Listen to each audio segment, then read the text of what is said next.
Hello everyone, this is Crota giving you Game 5 in a series between Phoenix and I am not quite sure who this blue Protoss player is. Alright, so it's going to be Phoenix versus another Korean name. Anyone who wants to translate for me definitely can, as we now see this game get underway.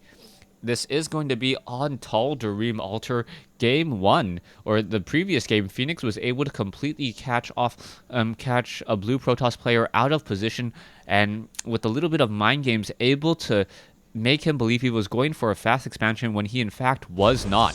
We can now see pylons being warped in, as well as we are going for a little bit of a closer build to home this time around. Most likely a gateway followed by a Cybernetics core. I cannot imagine a fast expansion attempt on Tall Dream Altar anytime soon, just because of the placement of this pylon. We should be getting a gateway sometime around 13, followed by an assimilator, and then a cybernetics, then a cybernetics or pylon, and then a cybernetics core, if I remember my Protoss build orders. Meanwhile, Phoenix looks like he's going to be going for a barracks over here on the front door as well, and he may or may not get a supply depot. No, he's going to build the barracks a little bit closer to home, and I assume he's actually going to allow his opponent to actually scout him out. The SCV already scouting. It will be scouting in a counterclockwise direction. It looks like the blue probe will be scouting in a clockwise direction, as both players will find each other in about 50 seconds. Still, no gas has been established by Phoenix at this stage in the game, so I'm a little curious as to what Phoenix wants to do. He could go for that double gas after the barracks is done in order to fool his opponent, but that strategy has already been used, and I believe that the blue Protoss player will not fall prey to it once again. Assimilator already up and running. We should be getting up a cybernetics core here, and it looks like it will be a cybernetics core and before the second pylon. Oh nope, no, there's that pylon over there. Okay, so the pylon is warped in there. It is not going to be any delay of economy, as this SCV now going to slip inside. A Zealot is being trained, but it will not be able to catch up to that SCV, as a probe over here going to try to slip inside, but there's already going to be a command center being established by Phoenix. The probe saw everything it needed to see, and it wanted to make sure that it didn't actually reveal itself. The Marine most likely just going to park itself off over here. It saw the command center, and pretty much the blue Protoss player knows that it is safe to expand at this stage in the game. Now, coming back here, Phoenix does not have any gas whatsoever. He's only going to be able to train up Marines for a little while longer, and he should be getting up 2 more barracks to make sure that he can handle all of the gateway units. Gateway units are generally stronger, especially if you do not have stim. One spazzing out SCV over here, making sure that a third base is not yet established. And still, I'm a bit surprised that there's such a long delay for this Nexus. This Nexus, about 60 seconds or 70 seconds after the command center was spotted, as an SCV trying to slip back inside the base, unable to do so. But I believe he did see the command center, the Nexus at the natural expansion, and both players know that this is going to be a much more macro style game, at least a more macro than the previous matchup on Belshire Beach. Orbital command already being upgraded. Harvester count 18 to 25. So 25 probes for the Protoss player. He has been chrono boosting out those probes. He has a significant economic advantage. But with one more mule in play, it should even things up. And also having 2 command centers will help balance out all of those chrono boost onto the Nexus. There's the 2 additional barracks that I mentioned earlier. We are going into gas, but only 1 gas right now. So still is going to be quite some time before we get any tech labs. To start researching perhaps combat shield or stim. Phoenix sitting at 33/38. As we are now double training up SCVs and going into a robotics facility. SCV now making its rounds, making sure that there are no proxy pylons inside the base over here, as it will perhaps end up by this Zelnaga tower. Still, a decent number of Marines, 9 Marines in total, if you include the 4 Marines in the bunker. We are going for that tech lab now, and I believe stim should be the first thing to be researched as soon as there is enough minerals there. There you go. No, training up a Marauder. So a Marauder being added to perhaps counter any stalkers, but still no combat shield, no additional research off that tech lab, which does surprise me, as Phoenix is floating the resources and just currently not really doing anything with them. Now, we could add an additional tech lab and a reactor. That does seem to be the standard add-ons for most Terran players as we finally get into that tech lab there. We are going into a starport, though, so the starport and a reactor wanting to be built first. Perhaps he wants to get a couple medevacs in the air so that they have a large amount of energy before... So yeah, a large amount of energy before that stim does complete, and perhaps do a timing sometime around the 12-minute mark would be my best assumption at this stage. Phoenix is running off of 3 gas. Meanwhile, the blue Protoss player will be running off of 4 gas in just a moment, as we see an Immortal now being trained. So Immortals are very, very strong units, high burst damage, and very effective against breaking bunkers. Those bunkers with a range of 6 with Marines inside. Immortals now with a range of 6.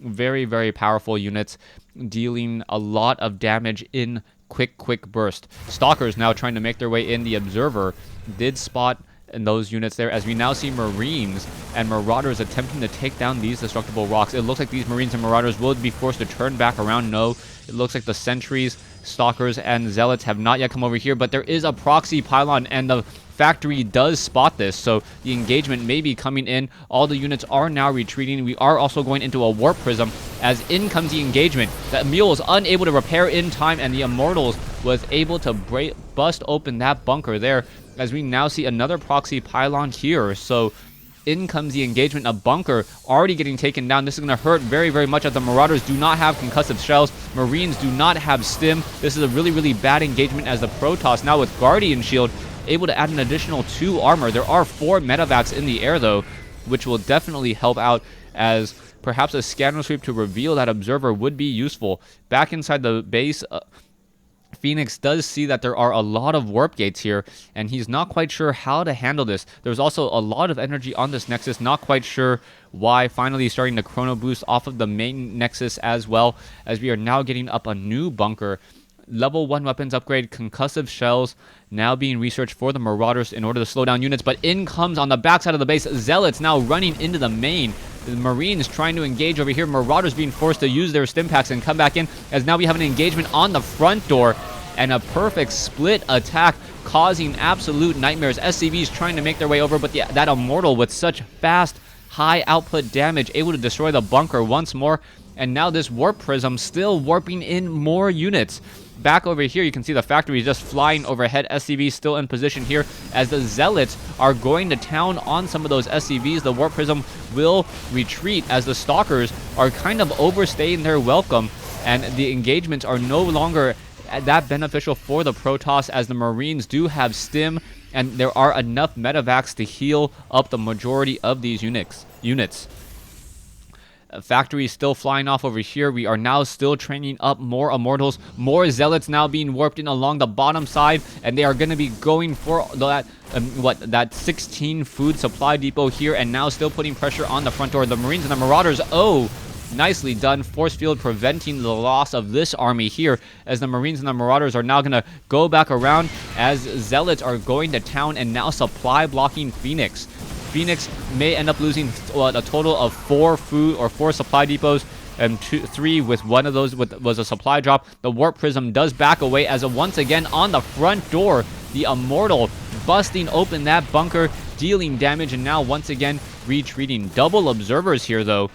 I'm not quite sure why you want 2 Observers so close to each other, as this war of attrition is starting to take its toll on Phoenix. Phoenix now down to 47 food. His army about even in size, but his income should be a little bit less now, especially when you consider the amount of gas that is being harvested. No Nexus off over here, as an Immortal working by himself should be able to take down those destructible rocks with ease.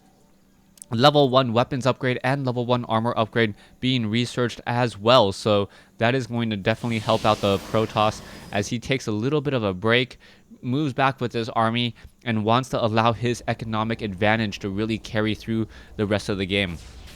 Stalker is now going to shoot down this one factory, deny any additional scouting as an SCV slips through once more.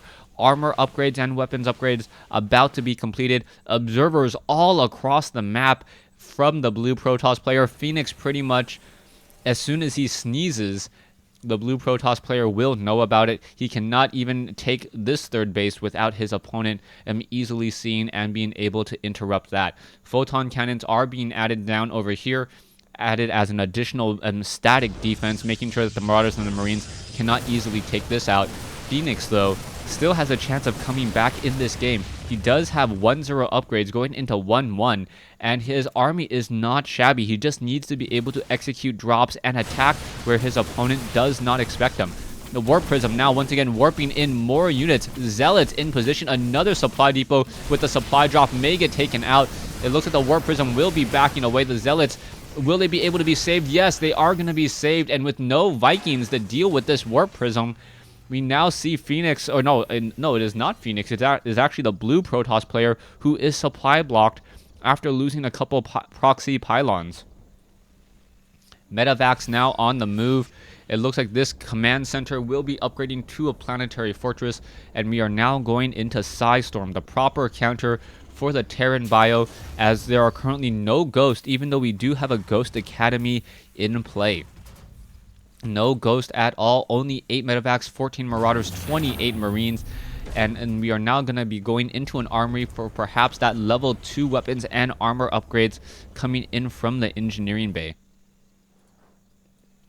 Vikings have been added to this army. Now we'll see what's going to happen. Oh, the Vikings perhaps looking to hunt down and shoot down this Warp Prism, which has been causing him so many problems already. The Vikings now making their way in. Oh, the Vikings should be able to shoot that Warp Prism out of the sky. Is it going to be able to drop any Zealots? Yes, able to drop one Zealot, dropping the second Zealot as well, but easily cleaned up by Phoenix. Harvester count 71 to 51. A 20 worker advantage as we now see the High Templars inside the cargo bay, or I guess inside the energy matrix of the Warp Prisms. Those Warp Prisms now will be able to drop a High Templar and then execute a Psystorm.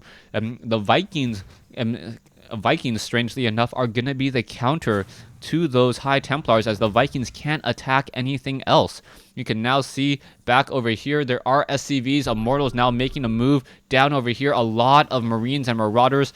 And what is going to be happening? The Marauders are upgraded 1-1. There is a missile turret off over here as all the units have now lifted off. Not quite sure what this is all about and what is going to go down here. And here is the engagement. Guardian Shield now coming in. High Templar should be getting in some Psystorm. There you go. But the Psystorm now hitting across all of the Protoss units instead, as the Immortals now continuing this push once again. We should be getting in another round of Psystorm. There you go. Phoenix is in trouble, eating a lot of Psystorm and now taking some feedbacks onto those Medivacs. And now, with a 150 food to a 54 food advantage, I believe the blue Protoss player will be able to take this game with absolutely no effort, just simply attack moving at this stage, and it should be enough. Zealots were dropped or walked straight into the base over here, causing more disruption to the mining. Zealots are upgraded 2-2, and Phoenix, I believe that was meant to be a GG of some sort. A little bit of sad there. In comes the Manor Mule, and there is the GG. So, Phoenix losing to the blue Protoss player here after some very, very nice Warp Prism play. The Warp Prism play splitting up the attack, able to bust open the bunker constantly. And as SCVs were being pulled over to try to repair that bunker, they were getting destroyed. After a 20 Harvester food advantage and a long macro game, it really started to show the upgrades and army size and the tech advantage of the blue Protoss player simply too much for Phoenix to overcome, and Phoenix was forced to GG. Thanks for watching. Thanks for listening. Hope you guys enjoyed this game here on Tal'Darim Altar. Stay tuned to see if this blue Protoss player can once again win another game, or if their team will have to set it up again. And I really wish I knew who these teams were. We have seen some very, very high level play coming in from both of these teams, and the games have been interesting.